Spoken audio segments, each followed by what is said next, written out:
মেয়েরা খারাপ, মেয়েদের খারাপের কারণে দুনিয়া তুই কে রে? তুই কি? তুই কি? মেয়েরা খারাপ? শোন, আমাদের গ্রামে প্রবাদ আছে, ধর্মীয় কথা না এটা। এখন যেটা বলছি এটা প্রবাদ, এটা ধর্মীয় কথা না। কোন মেয়ের যদি একবার হাঁটুর উপরে কাপড় ওঠে আর নামে না বেটা।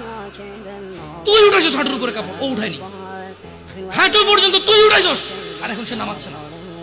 তুই মনে করিস তুই বেঁচে গেছিস না? তুই মনে করিস তুই জিনাই জেনা না? না বেটা, ও তোর সাথে জেনা করেছে, এরপরে তোকে বাদ আরেকজনের সাথে করবে, আরেকজনের সাথে করবে। আর তুই সূচনা, তুই ওকে শিখাইছিস, সবগুলো তোর উপরে। তুই নিজের ছোট পাপিষ্ট মনে করিস না? তুই মনে করিস কি হয়েছে, আমি তোকে চুমাই নিছি। আমি তোকে বলছি ছবি তুলে পাঠাও, টয়লেটে যাও, ব্লাউজ খুলে ছবি তুলে পাঠাও, জামা খুলে ছবি।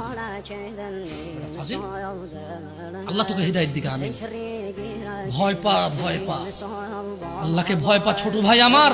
সবাই বুড়া হয়ে মরে না, বহু মানুষ যৌবন অবস্থায়।